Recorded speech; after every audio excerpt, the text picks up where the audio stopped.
खूंटी पर टांगते हुए बोले, बेटा तुम ये समझ लेना, मैंने अपना कुर्ता उतार कर खूंटी पर टांग दिया है, उसकी जगह दूसरा कुर्ता पहन लिया है। मैं पहले से ज़्यादा तुम्हारे नज़दीक रहूँगा। गुरुदेव की बातों से याद आ जाती है शारदा मणि की वो व्यथा। जब रामकृष्ण परमहंस नहीं रहे थे, माँ शारदा मणि बहुत विवल रहा करती थी। माँ शारदा मणि ने एक बार गौरा माँ और गोपाल माँ के साथ वृंदावन यात्रा का क्रम बनाया। सोचा शायद तीर्थ यात्रा में कहीं मन को शांति मिले। निकल पड़ी थी यात्रा पर। रामकृष्ण परमहंस का दिया हुआ बाजूबंद वो गलती से भूल गई, जिसको वह हर समय अपने पास रखा करती थी। यात्रा उनकी आरंभ हुई। रास्ते भर शारदा मणि रामकृष्ण परमहंस का दिया हुआ बाजूबंद याद कर करके रोती रही। पता नहीं कैसे मुझसे छूट गया, कैसे मुझसे दूर हो गया। उनकी परेशानी देखकर रामकृष्ण परमहंस सामने आए और कहने लगे, शारदे तुम क्या ये समझती हो कि मैं तुमसे अलग हो गया हूँ? मैं तुमसे अलग नहीं हूँ। तुम ये क्यों नहीं समझ लेती कि मैं भी एक कमरे की जगह दूसरे कमरे में बैठा हूँ? और ये कहकर उन्होंने अपना रामकृष्ण परमहंस ने वो बाजूबंद माँ शारदा के हाथ में रख दिया। माँ शारदा मणि का शौक थोड़ी देर तो कम हुआ। ज्ञान की बातें अंतरात्मा में प्रवेश करती तो है, लेकिन देर से प्रवेश करती हैं। वहाँ तो केवल भक्ति और भावनाएं यही दो प्रवेश कर पाती हैं।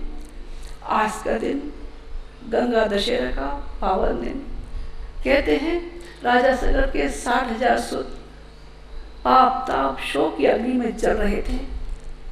तब माँ गंगे से भागीरथ ने प्रार्थना की थी, हे माँ गंगे, पीड़ितों के लिए, पतितों के लिए अपनी शीतल धारा का आवरण करो, पृथ्वी पर अवतरण करो।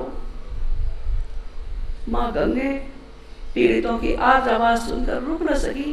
पिता ने बहुत समझाया। हिमालय कहने लगे, बेटी तू स्वर्ग के सुख साधनों में पली है, कैसे रह सकेगी पृथ्वी पर? गंगे कहने लगी, जिनके लिए रास्ता चुना है उनके लिए कांटे ही सही, पत्थर ही सही, लेकिन मुझे ये सब मंजूर है। और गंगे निकल पड़ी थी उन सब के लिए। पिता का स्नेह द्वार खुल गया। अपनी हिम को पिघलाते रहे, अपनी वन संपदा अपनी गंगे पर न्यौछावर करते रहे। आज तक गंगे प्रवाहित है। तब तो 60,000 सगर सुत थे जिनके लिए गंगा पृथ्वी पर अवतरित होकर आई थी, लेकिन करोड़ों वो सगर सुत जो अज्ञान अभाव और पीड़ा में तरस रहे थे, उन करोड़ों के लिए ज्ञान की गंगा बहाने का प्रयास परम पूज्य गुरुदेव ने किया। उनको शांति मिल सके, लोगों को पीड़ा से बचा सके, अपने रास्ते तय कर सके, इसके लिए गुरुदेव निरंतर प्रयास करते रहे। भागीरथी पुण्य तो या बनती तो है, लेकिन तब बनती है जब माँ गायत्री को अपने जीवन साधना में शामिल कर लिया जाता है। कैसे शामिल कर लिया जाता है? परम पूज्य गुरुदेव ने जीवन भर साधना की, अपने जीवन को तपाया, लेकिन कहीं वो महामंडलेश्वर बने, कहीं महामंडलेश्वर नहीं बने।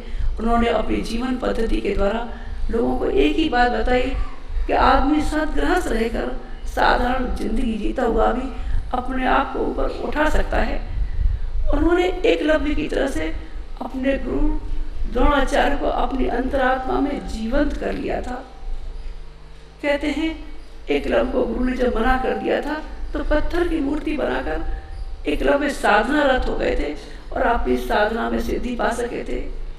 पता नहीं वो एकलव्य की कहानी कैसी थी, लेकिन परम पूज्य गुरुदेव ने उन गुरु द्रोण को, ओम सदगुरुदेव को अपने अंतःकरण में जीवंत कर लिया और जीवन भर उनकी साधना करते रहे, लोगों को देते रहे, लोगों को निहाल करते रहे।